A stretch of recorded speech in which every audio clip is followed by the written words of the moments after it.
Picture greeting cards, roses, and chocolates. The true origin of this holiday actually begins in the mud and blood of an ancient Roman battlefield.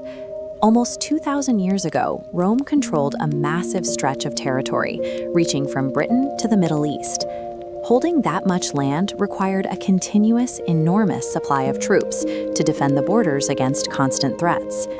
The emperor at the time, Claudius II, was desperate for recruits. He noticed a recurring problem. Men with wives and families were reluctant to leave home, and if they did deploy, their minds were on their loved ones instead of the fight.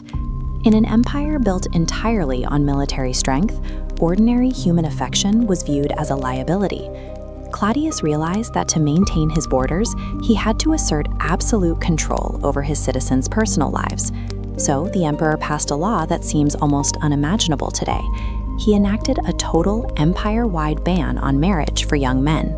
Countless couples who planned to build a life together were suddenly forbidden from doing so. The state had effectively decreed that their personal devotion was a barrier to Rome's survival. Committing to a partner was completely illegal. A private act of romance was now a direct violation of state authority, punishable by the harshest measures the Roman military could impose. Living in 3rd century Rome meant living directly under the heavy hand of the emperor. The massive stone architecture served as a constant physical reminder of the state's towering authority over ordinary citizens. But within the city, a Christian priest named Valentine viewed Claudius's law as a direct violation of something sacred. He believed that marriage was a divine right that no earthly ruler could strip away. Valentine decided to act. Late at night, in hidden locations away from the prying eyes of Roman guards, he began conducting marriage ceremonies in secret. Whispers of the priest who defied the emperor slowly moved through the city.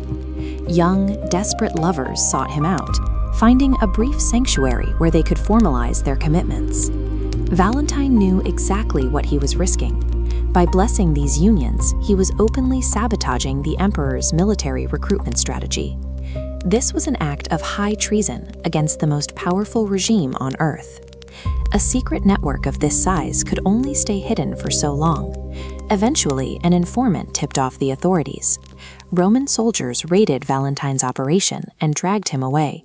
He was thrown into a windowless, freezing cell. Surrounded by thick stone walls and cut off from the sunlight, Valentine waited for what he knew would be his execution. Yet even in isolation, he maintained his compassion. He struck up a conversation with his jailer, whose daughter, Julia, was blind. Valentine spent his remaining hours talking and praying with her. According to historical legend, something incredible occurred during those quiet moments in the cell. Julia's vision was entirely restored.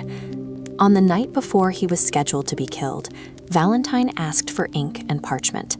He wrote a final letter to Julia, urging her to hold on to her faith. At the bottom of the page, he signed off with 3 simple words: "From your Valentine." The Roman state took his life the next morning, but that brief handwritten sign-off survived the execution, outliving the very empire that ordered his death. Valentine was executed on February 14th, in the year 270 AD. The early church quickly recognized his sacrifice, canonizing him as Saint Valentine to honor his defiance. As the centuries passed, his story migrated across Europe. By the Middle Ages, people began linking his February feast day with the time of year when birds found their mates and the first signs of spring appeared. Then the printing press arrived in the 1500s. Suddenly, citizens could mass-produce short poems and exchange illustrated cards, turning a religious observance into a popular social custom. When the tradition reached America in the 1800s, factories scaled it up. Urban centers began churning out manufactured greeting cards and standardized gifts for a booming consumer market. Step by step, a holiday rooted in the execution of an underground dissident was stripped of its danger. The gritty reality of political resistance was neatly packaged into a massive, highly profitable retail industry. Today, observing the holiday usually means buying a box of candy off a store shelf. But the man it is named after spent his final days locked in a lightless cell for his beliefs. Valentine's actions offer a very different blueprint. He saw a government imposing an unjust, systemic restriction on human connection, and he chose to break the law to protect the vulnerable. The historical record shows us that human devotion requires real risk. It is a profound commitment that demands personal sacrifice when things get difficult.